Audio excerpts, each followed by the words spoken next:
Makanya guyonan di Rembang itu Beb Husain itu.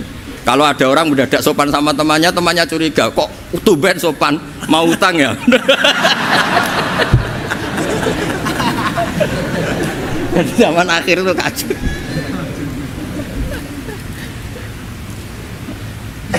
Ya di semua daerah gitu ya sama Pak Rektor ya. Kalau ada teman biasanya nggak sopan kok sopan, itu temannya curiga. Ini Pak Rektor UI ikut kasih. Kok tumben sopan, ada apa ya? Karena di mana-mana orang butuh itu pasti beretika. Kamu punya teman paling berdua, kalau mau utang berakhlak gak? Atau misalnya kamu punya adik cantik terus punya teman berdua, kalau cinta adik kamu berakhlak gak? Biasanya nggak sama sekali gak berakhlak. Gara-gara butuh menjadi berakhlak. Ya jadi hukum sosial itu ya kuncinya 3 tadi.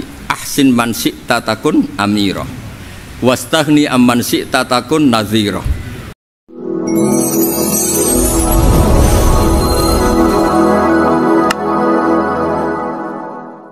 Assalamualaikum warahmatullahi wabarakatuh.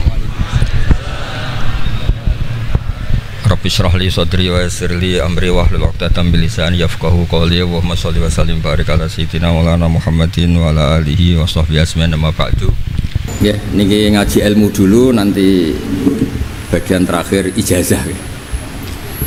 Bismillahirrahmanirrahim. Ini riwayatul Bukhari. Haddatsana Abdullah bin Yusuf, haddatsana Les, haddatsana Sa'id al-Maqburi an Nabi Hurairah radhiyallahu anhu qala an-nabiy sallallahu alaihi wasallam, ma minal anbiya'i nabiyyun illa qad u'tiya minal ayat ma mithluhu amana alaihil bashar wa innama kana alladhi utituhu wahyan awhahu wa ilayya fa arju an akuna aktsarahum tabi'an yaumal qiyamah. Dados kita tahu semua nabi itu punya mukjizat. Ya, semua nabi itu punya apa? Mukjizat. Mukjizat itu hal yang luar biasa yang memastikan manusia itu tidak bisa menyainginya atau menandinginya. Dan rata-rata mukjizat nabi dulu itu fisik. Misalnya ontanya Nabi Soleh itu kan onta tapi keluar dari batu, itu kan aneh. Aneh sekali. Atau tongkat Nabi Musa bisa simsalabim mengeringkan laut apa? Merah. Semua nabi itu punya mukjizat dan semuanya berbentuk fisik. Kecuali mukjizatul Rasulullah Shallallahu Alaihi Wasallam itu berupa Al-Quran. Al-Quran itu konsep ilmiah. Terus kata Rasulullah Shallallahu Alaihi Wasallam, tapi saya karena Quran itu justru berharap pengikutku besar dan sampai hari kiamat. Sekarang kita logika ya. Andaikan kamu punya tongkatnya Nabi Musa, kalau kamu suka uang, kepikirannya dijual apa dipakai? Kalau kamu suka uang, dipakai. Kalau kamu ahli suudon itu pikirannya ndak, ini asli ndak. Karena yang melihat di Turki itu ya sebagian gitu. Kalau yang suka perdukunan itu bayangkan tuh miliknya. Mungkin dipakai ngakali orang atau apa, pokoknya bayangkan tuh miliknya. Kalau yang kolektor pikirannya itu nanti ini laku berapa. Tapi kalau peneliti mungkin pikirannya itu ini asli apa enggak? Bukti aslinya apa? Repot lah. Lagi pula kalau kamu punya utang terus mau apa? Istri kamu marah mau apa? Kalau pakai tongkat. Nah, beda dengan mukjizatnya Quran, itu semuanya apa? Ilmiah. Orang yang sedang harmonis dengan istri bisa pakai ayat. Di antara ayat-ayat Allah itu apa? Wa ja'ala bainakum mawaddatan warahmah. Nanti kalau ditakdir cerai, saya tidak menyarankan cerai. Kalau ditakdir cerai, itu masih dimotivasi sama Allah. Wa iyyatafarraqa yughnillahu kullam min sa'ati. Jika suami istri itu cerai, jangan-jangan suaminya dapat istri lebih baik, istrinya nanti dapat suami lebih baik. Jadi yang masa lalunya dianggap prahara. Kan banyak orang suaminya meninggal ketika nikah lagi ditanya, kangen sama suami pertama, alhamdulillah ini lebih baik. Padahal suaminya yang meninggal itu berharap istrinya ini kangen, ternyata dia sudah syukur dapat suami yang lebih baik. Jadi Quran itu menunggui kita ila yaumil qiyamah. Kita tidak bunuh diri, itu ya barokahnya Quran. Karena problem apapun kita dinasihati apa sabar, apa dinasihati sabar. Kan nggak mungkin kamu pegang tongkatnya Nabi Musa, punya masalah apa saja ngelihat tongkat, bisa apa tongkat? Tapi kalau Quran kan nasihat, solusi. Makanya Nabi berharap dengan Quran ini, saya berharap pengaruh saya pengikut saya terbanyak ila yaumil kiamah. Terus beliau dikomentari begini sama ini Fathul Bari sarahnya Bukhari. Al muradu anna mu'jizatil anbiya in qaradat binkiradi a'sarihim falam yusyahidha illa man hadaraha. Problem mukjizat nabi-nabi dulu itu kan fisik, sehingga yang tahu kalau Nabi Soleh punya unta yang ajaib itu yang tahu ya hanya yang hadir saat itu. Yang tahu kalau tongkat Nabi Musa bertuah itu juga yang tahu hanya yang hadir saat itu. Selebihnya tahu tongkat ya di museum. Tapi kalau Quran menjadi solusi, menjadi panduan, menjadi pegangan itu ila yaumil kiamah. Kita beri contoh ya Quran panduan yang paling gampang misalnya begini. Dulu ini cerita ya. Dulu itu ada orang kafir cerdas namanya Jubair bin Mut'im. Itu saking pinternya dia, pinter juga tokoh. Itu sebagai delegasi pembebasan Asra Badrin. Jadi tawanan-tawanan perang Badar itu mulai dulu ya ada negosiasi mau dibebaskan. Terus orang-orang kafir ini menugaskan namanya Jubair bin siapa? Mut'im. Ini ada di Bukhari. Karena ini ngaji di Jakarta. Kalau orang nggak tahu hadis juga tanya ini sahih ndak itu. Wong nggak tahu kok tanya itu aneh-aneh. Padahal kalau dibodoni itu ya nggak tahu. Tapi ya tetap tanya, hadisnya ini sahih ndak? Ini kata kiai apa kata nabi ini ya? Memangnya kata nabi kamu dengar kan ya lewat kiai. Emang. Setelah itu Jubair itu datang ke Madinah. Dengerin ya, datang ke mana? Madinah. Kemudian dengar Nabi baca Wattur pas sholat maghrib. Jubair karena Nabi dulu gak ada hotel, gak ada pondok ya. Pondoknya Nabi hanya sufah itu. Nabi baca maghrib, bukan diskusi, bukan debat, baca Wattur wa kitabi mastur firrokim mansur wal baitil ma'mur wasaqufil marfu wal bakhril masjur terus itu. Kemudian sampai pada titik ayat am khuliqu min ghairi syai'in. Masa manusia atau alam raya yang maujudat, yang nyata, yang wujud nyata. Kemudian asal usulnya itu ketiadaan. Ini kan hadhil alam maujud, alam ini kan nyata. Masa sesuatu yang nyata penciptanya itu tidak nyata. Jadi nggak mungkin ada faham nihilisme. Kalau faham nihilisme berarti melahirkan teori begini. Al adamu yakhluqu maujudan, sesuatu yang tidak ada menciptakan yang ada. Itu kan akal nggak bisa nerima. Kalau sesuatu ini ada, penciptanya pasti ada. Terus akhirnya Jubair bin Mut'im itu simpuh di depan Rasulullah terus bilang, ya Muhammad kada qalbi ayatir, hampir saja hati saya terbang. Kalau riwayatnya Imam Ahmad, faka'anna masudi aqalbi, hati saya dihancur. Semua teori yang saya bawa untuk ngelawan kamu sekarang luluh semua, hancur semua. Yang benar adalah teori Anda bahwa Tuhan itu satu dan Tuhan itu ada sebelum semua makhluk. Coba kalau Nabi Muhammad ada Jubair bin Mut'im terus menyembunyikan tongkat dekat mihrab, terus dilihat ini apa, paling pikirannya ini dari kayu apa, terus yang bentuk tongkat itu tukang pemahatnya siapa, kok kurang keren, kalau di Blitur gimana ya kan malah panjang. Kira-kira kalau mukjizat itu dari tongkat itu malah panjang lah pokoknya panjang. Lagi pula kamu coba kan nggak ngarah mandi, itu yang mandi kan nabinya bukan tongkatnya.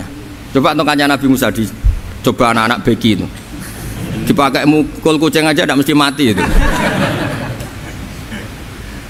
Jadi nggak jelas mukjizat-mukjizat seperti itu nggak. Tapi kalau Quran menunggui sampai saking hebatnya Quran, teori rasionalitas, soal kampanye di mana-mana, tingkat validitas, tingkat kebenaran Quran itu bahkan bisa diuji tanpa membuktikan. Tanpa apa? Membuktikan. Cukup pakai akal. Saya tidak bosan-bosan cerita ini karena ini khazanah kita. Di kitab Nailul Ma'mul itu, di kitab Usul Fiqih, saya berkali-kali cerita ini karena ini untuk menunjukkan bahwa Quran itu liqaumi ya'qilun, liqaumi yatafakkarun. Ada seorang kiai, seorang ustadz, kiai dulu itu emang orang soleh, alim terus jadi kiai. Kalau kiai sekarang tuh macam-macam, nganggur terus ingin jadi kiai, terus daftar gitu. Ada lowongan di yayasan masuk ingin jadi ustadz karena dengar ada gajinya. Dulu tidak ada seperti itu, tidak ada. Makanya dulu tuh kalau ustadz kiai pasti soleh karena dia alim terus ingin orang lain tuh mendapat ilmunya. Kalau sekarang nggak ada yayasan sehat, guru gajinya sekian, yang nggak ingin jadi ustadz tuh daftar karena ada gaji. Apalagi ada kabar, ada gaji, ada mes, ada wah yang daftar banyak. Tapi mentalnya ada kiai sebetulnya. Ya kalau sampean tanya itu baik dah Gus, ya setengah baik. Ya maksudnya setengah baik ya ada baiknya lah, namanya profesi ngajar itu kan baik, tapi setengah saja karena motifnya itu nyari gaji, bukan ingin mencerdaskan umatnya Rasulullah SAW. Itu Imam Amudi itu guru matematika, saya nggak bosan-bosan cerita ini, guru matematika. Muridnya sampai takut, ini masuk surga ndak, kiai kok ndak ngajarin istighosa atau tahlil malah ngajarin apa? Matematika. Beliau meninggal terus muridnya tanya, "Ma fa'alallahu bik?" Kira-kira gitu. Apa yang dilakukan Allah? Allah nyambut Anda gimana? Terus kata Imam Amudi, "Bagus, saya disuruh ngajar malaikat." Karena malaikat kan tidak pernah kayak anak begi gini ngaji gini. Malaikat itu tidak pernah ngaji, dia iman saja karena tahu surga, tahu neraka terus iman gitu aja. Jadi imannya malaikat tuh nggak keren kita. Masya Allah. Imannya loh ya. Loh itu yang ngendikan Nabi loh, tidak saya. Nabi pernah tanya sama sahabat, iman yang paling keren siapa? Jawabannya sahabat malaikat. Ya ndak karuan malaikat iman. Dia yang tahu surga neraka, tahu segalanya, masa ada ndak imannya? Pasti iman lah katanya. Terus ya para sahabat, engkau iman ya wajar kan menangi saya, nemuin saya. Yang hebat itu orang-orang yang tidak melihat saya, tidak saya didik tapi tetap iman. Karena dididik akal, ya tadi dididik Quran, apa dididik Quran. Sama siapa? Teks bahasa Arabnya masang. Terus Imam Amudi kata Allah, suruh dia ngajarin para malaikat cara menemukan saya. Malaikat dikumpulin terus Imam Amudi disuruh ngajar. Sama singkat kata-katanya Allah di mimpi itu. Istadilla ala wahdaniyati bihadrati malaikati. Tolong ajarkan cara menemukan saya padahal Anda ini manusia yang tidak melihat saya. Anda di Jakarta kan hanya gedung-gedung. Paling jadi khayal terus nikmat lah, Anda ikut punya tapi ikut nikmati. Itu orang desa-desa kalau ke Jakarta itu pokrol. Wah di Jakarta itu gedungnya tinggi-tinggi, tidak kayak kampung sini. Lo udah ikut punya, ikut bangga. Di Jakarta orangnya cantik-cantik, tidak kayak orang sini. Padahal dia ya dapat orang cantik gitu. Jadi Allah itu saking pinternya, miskin-miskin ya bisa berkhayal dan bahagia. Nah, itu alhamdulillah betul. Akhirnya itu apa ini anak-anak begini saya tak niati ngajar standar anak-anak akademik. Terus pertama yang diajarkan hanya bilang gini, sama siapa teknya itu? Ya malaikat wahi para malaikat. Terus beliau bilang, nisbatus naini wassalasah ila malanihayatalahu nisbatul far'i ilal asli. Angka itu jumlahnya berapapun 2, 3 sampai triliunan. Semuanya itu nisbatul far'i ilal asli. Binisbat ilal wahid nisbatul far'i ilal asli. Angka 2 ya cabangnya 1, 3 ya cabangnya 1, 1 triliun ya cabangnya 1. Tetap yang asal usul adalah angka 1. Itu nangis semua malaikat. Cara Jawa itu mandekman kowe iman kaya imanku. Makanya imannya umatur Rasulullah SAW itu PD-nya yakinnya kayak imannya malaikat. Kalau Tuhan itu 1. Karena angka agak bisa dimulai kecuali dengan angka 1. Makanya nisbatus naini wassalasah ila malani hayatalahu iku nisbatul far'i ilal asli. Semuanya itu nisbatnya cabang ke induk. Berarti semua alam raya ini tetap asal usulnya 1, yaitu qul huwallahu ahad.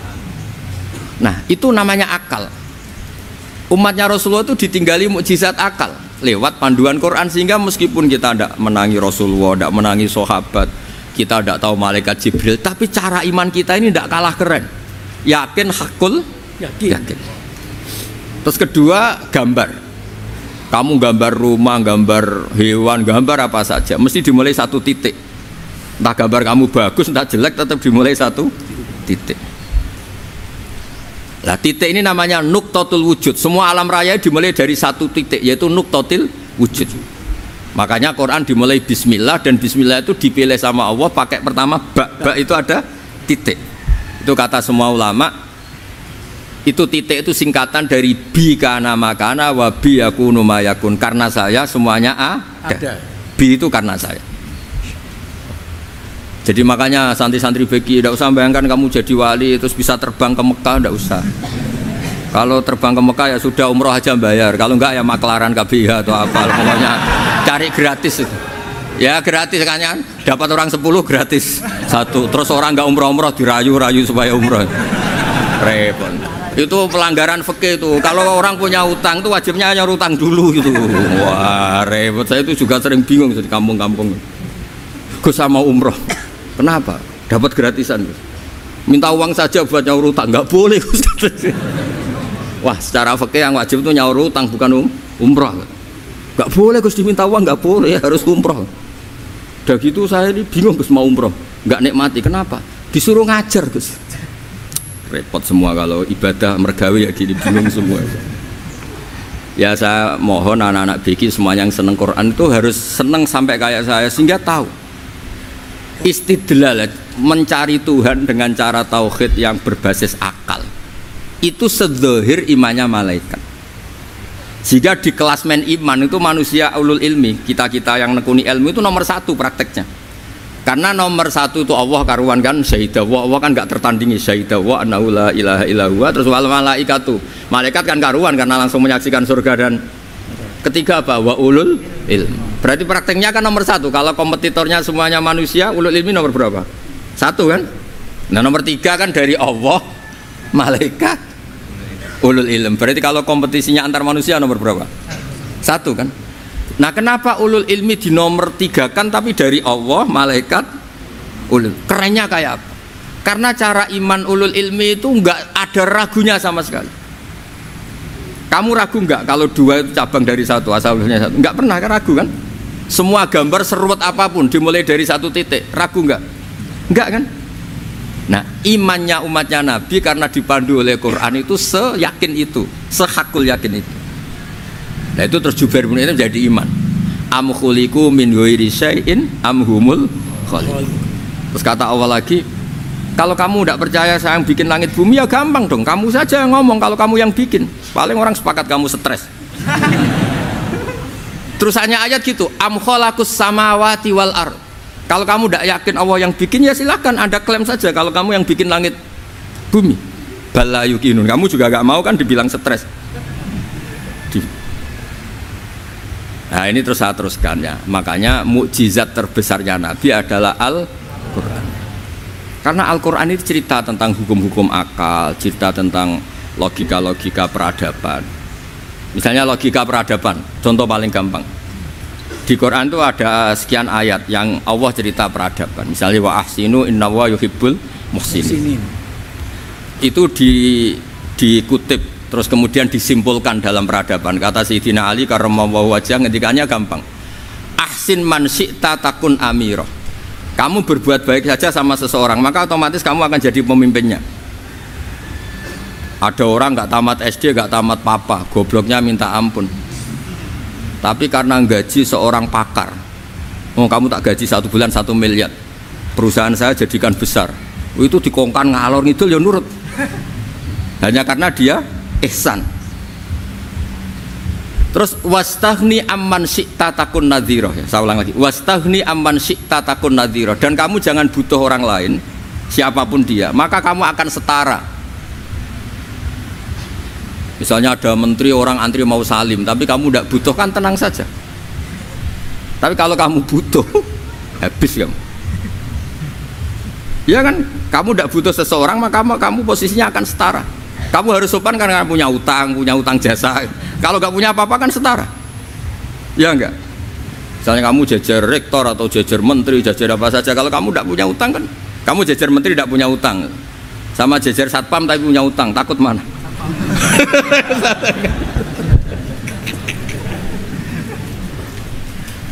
Kalau butuh itu mesti kalah kan. Ada pejabat misalnya nggak begitu cantik sama perempuan cantik yang kamu butuh ingin dicintai, takut mana? Padahal nggak jelas orang ini pangkatnya apa, nggak jelas. Jadi dalam hukum sosial itu kata Sayyidina Ali wastaghni amman syi'ta takun nadhira. Kamu jangan butuh seseorang maka kamu akan setara. Terus yang terakhir wahtas ilaman syi'ta takun asiroh. Asiroh pakai sin. Dan silahkan butuh seseorang maka kamu akan jadi budak dia. Ya coba misalnya Anda seorang profesor, seorang alim, seorang kiai top, misalnya mencintai janda di ujung kampung sana, jalan kaki 2 kilo, padahal itu gak tamat SD, tapi gara-gara seneng, kacau kan, logika kepangkatan hilang semua kan. Jadi itu hukum peradaban, itu mewakili isi-isi sosial yang diterangkan Quran. Ya, jadi paketnya 3 tadi ya. Ahsin man syi'ta takun amirah. Kamu berbuat baik sama seseorang maka kamu bisa memimpin. Wastahni amman syi'ta takun nadhira. Kamu jangan butuh seseorang maka kamu akan setara. Mbok kamu ketemu orang terkaya di dunia. Ya ketemu orang terkaya di dunia, kamu jejer, kamu tidak butuh dia. Tenang kan bisa setara kan? Tapi kalau butuh harus sopan, ngajukan proposal, harus berakhlak karimah. Makanya sekarang Anda kok berakhlak kenapa? Ternyata mau nyalek. Biasanya Anda berakhlak kok berakhlak. Ada apa ini? Makanya guyonan di Rembang itu Beb Husen itu. Kalau ada orang mendadak sopan sama temannya, temannya curiga, kok tumben sopan, mau utang ya? Jadi zaman akhir itu kacau.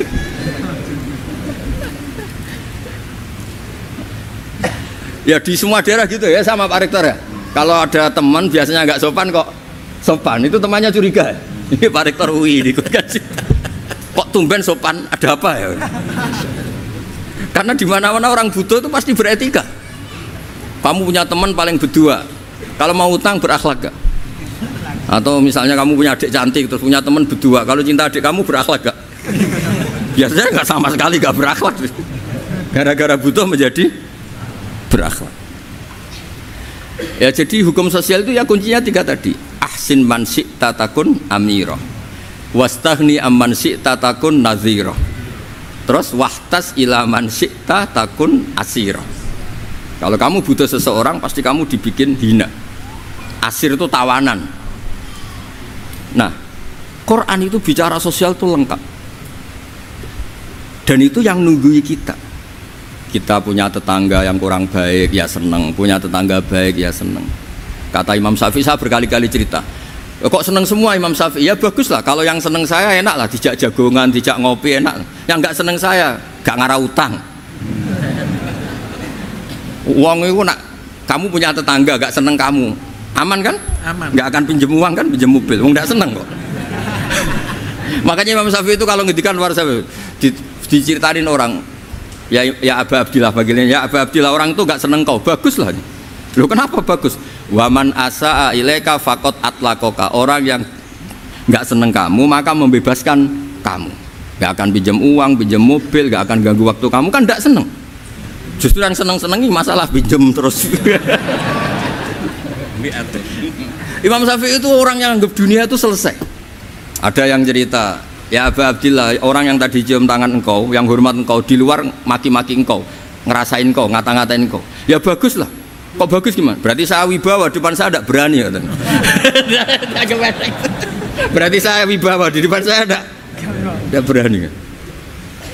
Berarti itu makomnya sudah kulillah sumadarhum fi khawdihim yal'abun. Sudah dunia itu selesai, sudah agak penting semua.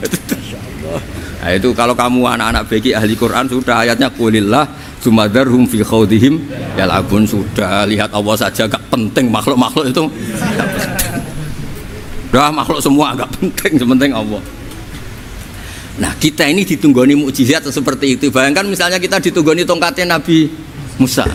Saya ngajar di sini terus ini tongkat. Terus nanti yang tanya, Gus itu kayu apa Gus?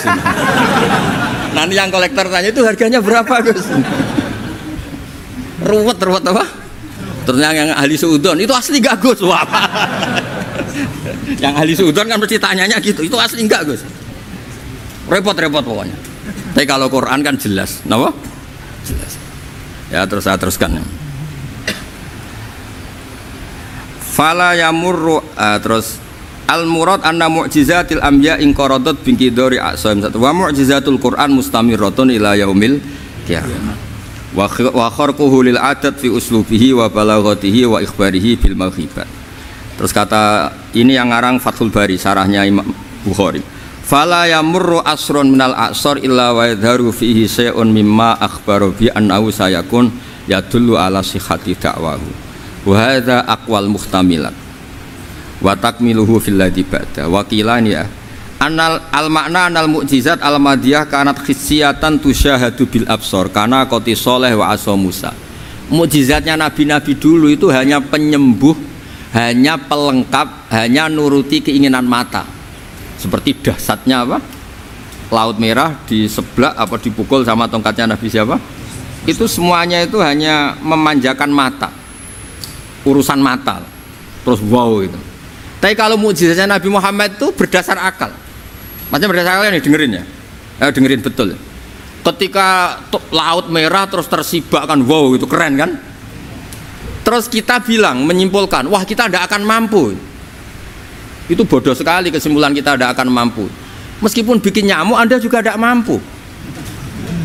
Loh, untuk memutuskan tidak mampu saja kok sampai pertunjukan seperti itu tuh laopo, cek goblok gitu. Nah kalau kita karena umat yang pinter untuk memaksa kita nggak mampu, Allah bilang innallaha la yastahi ayadriba mathalam ma ba'udah. Kita melihat nyamuk langsung berkesimpulan tidak mampu. Saya berkali-kali cerita, nyamuk itu sudah kecil, masih punya urat, uratnya kayak apa? Masih punya kuman, kumannya seberapa? Ya enggak? Nyamuk itu kecil, punya organ tubuhnya punya urat. Itu kalau kamu pinter, antara tongkatnya Nabi Musa menyibak Laut Merah sama nyamuk itu sama-sama berkesimpulan melahirkan satu faham bahwa kita tidak. Loh, untuk memaksa tidak mampu saja kok nunjuk pertunjukan ada onta keluar dari batu Nakotu Soleh, ada tongkat yang bisa mengeringkan Laut Merah. Cek goblok ya. Lah kita alhamdulillah ada jenis goblok yang seperti ini. Untuk ikrar bahwa Allah itu hebat ala kulli syai'in, cukup lihat nyamuk, kagum kan? Sudah tidak usah bikin hidup. Saya berkali-kali mencontohkan. Para pemahat tak suruh bikin patung gajah itu mampu, tak suruh bikin patung nyamuk kalau bisa. Nyari materi dari apa coba? Gampang mana bikin patung gajah sampai patung nyamuk? Gajah, makanya Allah bikinnya contoh itu untuk ijaz itu pakai nyamuk bukan pakai gajah. Itu kalau ustadz-ustadz yang agak jorok malah contohnya nyamuk Gus. Itu kecil. Itu kayak apa? Di dalamnya dia hamil kan? Itu anaknya kecil lagi, telurnya kecil lagi, itu gimana itu cara bikin ini? Makanya di sini ini ada kitab Itqan, itu komentarnya itu lucu. Ini kitab Al-Itqan karangannya Imam Suyuti. Ini persis komentar saya tadi yang kata Imam Suyuti, pengarang kitab Itqan. Wa ya imma khissiyah wa imma aqliyah. Jadi mukjizat itu ada yang fisik, bisa dilihat indra, panca indera, bisa dilihat akal. Wa aktsaru mu'jizati Bani Israil kanat khissiyah li baladatihim. Bilada itu goblok, wakilati basairihim. Dasar wong goblok. Mukjizat kok ngenteni sing wow. Maksudnya dasar wong untuk ngakui Allah hebat saja kok nunggu hal-hal yang seperti itu gitu. Paham gitu? Mergo likil latin apa aklihim. Wa aksaru mu'jizati hadil ummah aqliyatun li farati dzakaihim wa kamali afwahihim. Dan mukjizatnya umat ini semuanya berdasar akal karena sudah cerdas. Jadi andaikan kita melihat tongkatnya Nabi Musa menyibak Laut Merah dengan melihat nyamuk, kesimpulan kita sama-sama wow, sama-sama keren, sama-sama memastikan kita tidak mampu. Makanya terus Quran menerangkan ya wa ma min dabatin fil ardi wala ta'iri yatiru bi janahihi illa umamun amsalukum. Jadi keseharian kita lihat burung kok terbang. Itu sudah ayatun min ayatillah. Paham nggih? Dados niki kudu bangga ditunggoni napa Quran, nggih ditunggoni napa Quran. Wa mu'jizatul Quran tusyahadu bil basirah fayakunu mayatabi'u li ajlihi aksar. Terus li annal ladzi yusyahadu bi ainir ra'si yang qaridu bingkiradi musyahidi.